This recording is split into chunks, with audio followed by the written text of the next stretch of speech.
Hey, thanks for joining me today. This is Pastor Lafayette. Let's get started or continue. Psalm chapter 26. I'm going to read it again, verse 1. Vindicate me, O Lord, for I have walked in my integrity. I have also trusted in the Lord. I shall not slip. Spent a long time yesterday going over this. Some powerful statements in that. Examine me, O Lord, and prove me. Try my mind and my heart.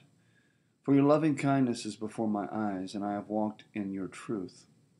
I have not sat with idolatrous mortals, nor will I go in with hypocrites. I have hated the assembly of evildoers, and will not sit with the wicked. I will wash my hands in innocence. So I will go about your altar, O Lord, that I may proclaim with the voice of thanksgiving, and tell of all your wondrous works. Lord, I have loved the habitation of your house, and the place where your glory dwells.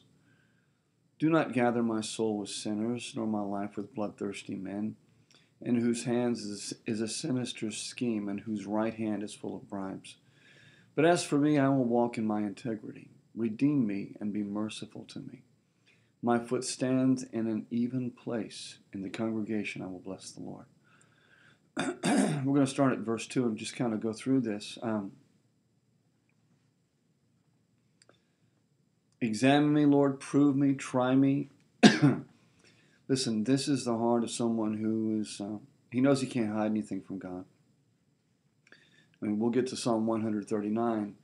You can't hide from God. You can't hide, what's going on in your mind, your heart, your mouth. Nothing's done in secret that he doesn't see it.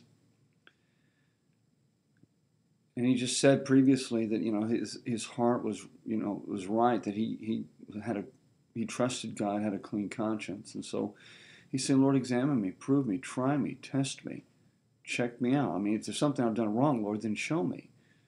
But if not, Father, I'm trusting in you. Because I have confidence in you. For your loving kindness, verse 3, is before my eyes, and I've walked in your truth. Trust me, Lord, because I've been walking in your truth.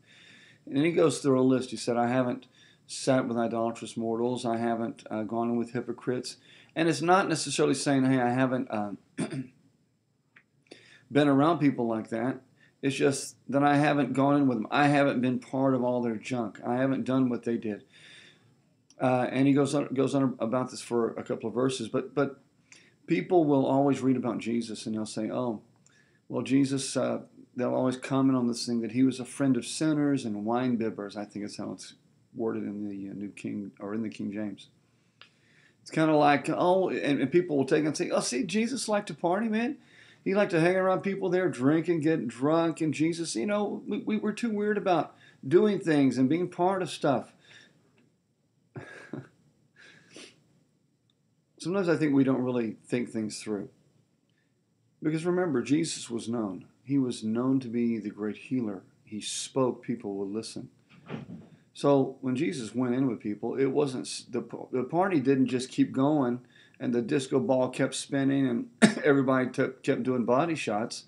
When Jesus walked in, they were there waiting to hear a word from a man who was a miracle worker, possibly a prophet in their estimation. They didn't know. Who was this guy? He didn't go and hang out with people and say, hey, man, let's party. Yeah, bring out an extra keg. Let's have a good time. So David's saying here, hey, I'm not going to party with these guys. I'm not going to hang out with them and do stuff. I'm not going to be their very best friends and chum in their wickedness. I'm not going to go along with their lying or their hypocrisy. I'm not going to feed into that. That's what he's saying. If he was saying, I'll never ever be around someone who's wicked, who's a sinner, who's a liar, man, we might as well kill ourselves now, because there's no one out there that's like that. Most people are those things, and we're in the world. We have to reach these people, so we need to be like Jesus. It doesn't mean we have to accept what they're doing, but it means that we need to go. We need to be able to relate to them and reach them. Anyway, David. I got off on that subject, but David is here saying, I'm not doing what everyone else is doing. He says, verse 6, he says, I'll wash my hands in innocence, so I will go about your altar, O Lord, that I may proclaim with the voice of thanksgiving and tell of all your wondrous works. He says, Lord, he says, I haven't done these things, and so I have the freedom and liberty to approach you. Lord, I've not been a partaker of evil things or wicked things. And so I have this liberty to approach you, Father, to come to you and to speak with a voice of thanksgiving. Tell of all your wondrous works. Lord, you're good to me. He says, Lord, I've loved the habitation of your house and the place where your glory dwells. We know David loved it. He brought the ark into Jerusalem just so he could be close to the Ark of the Covenant, the symbol of the presence of God. David loved to be around the Lord.